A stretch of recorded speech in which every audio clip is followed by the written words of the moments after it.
I don't know what you were worried about. I think it really works in the room.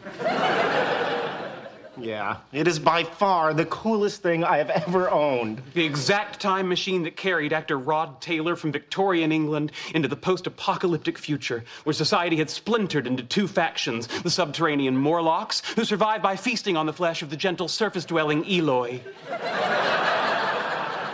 Talk about your chick magnets. Oh, yeah. The guy who lives next to me is always like, I have a jacuzzi on my balcony. I have a jacuzzi on my balcony. But wait until I tell him, I've got a time machine on my balcony. Stuff that in your Speedos, jacuzzi, Bob. Gentlemen, I know we said we'd take turns, but I think you'll agree that practicality dictates it remain here. You can't just keep it here. What if I meet a girl and say, you want to come up and see my time machine? It's at my friend's house. How lame is that? He's got a point. All right, I think we're going to need some ground rules. In addition to the expected no shoes in the time machine and no eating in the time machine, I propose that we add pants must be worn at all times in the time machine. Seconded. I was gonna put down a towel.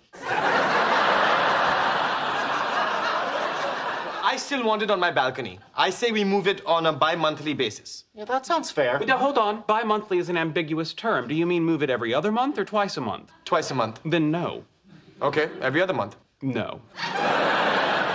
Sheldon, you can't be selfish. We all paid for it, so it belongs to all of us. Now get out of the way so I can sit in my time machine.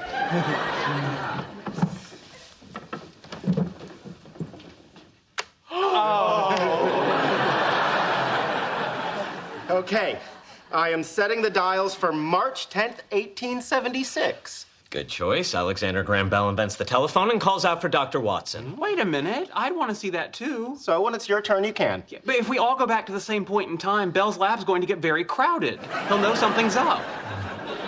Also, since the time machine doesn't move in space, you'll end up in 1876 Pasadena. And even if you can make it to Boston, what are you going to do? Knock on the door and say to Mrs. Bell, hey, Mrs. Bell, big fan of your husband. Can I come in and watch him invent the telephone?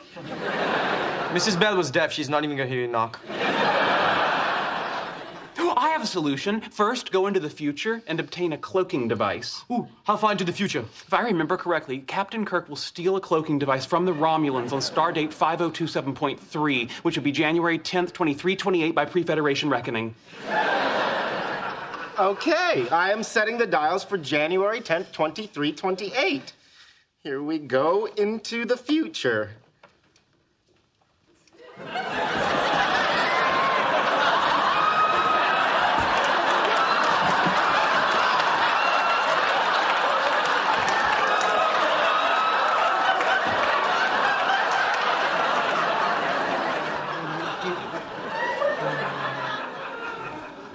That was fun.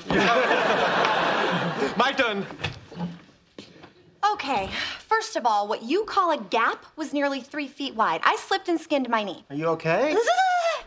Second of all, the door to the stairwell of the other building was locked, so I had to go down the fire escape, which ends on the 3rd floor, forcing me to crawl through the window of a lovely Armenian family who insisted I stay for lunch.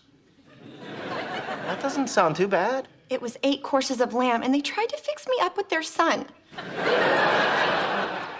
Sorry. Not done. By the time I finally got to work, they'd given my shift away. Yeah, that's right. I've lost an entire day's pay thanks to this Time machine. The lights flashed in the dish bins. You want to try it? No! I don't want to try it. My God, you are grown men. How could you waste your lives with these stupid toys and costumes and comic books and now that? Again, time machines. Oh, please, it's not a time machine. If anything, it looks like something Elton John would drive through the Everglades.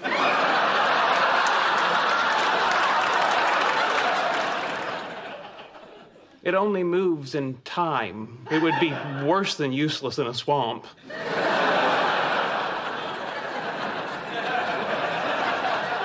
Pathetic. All of you, completely pathetic.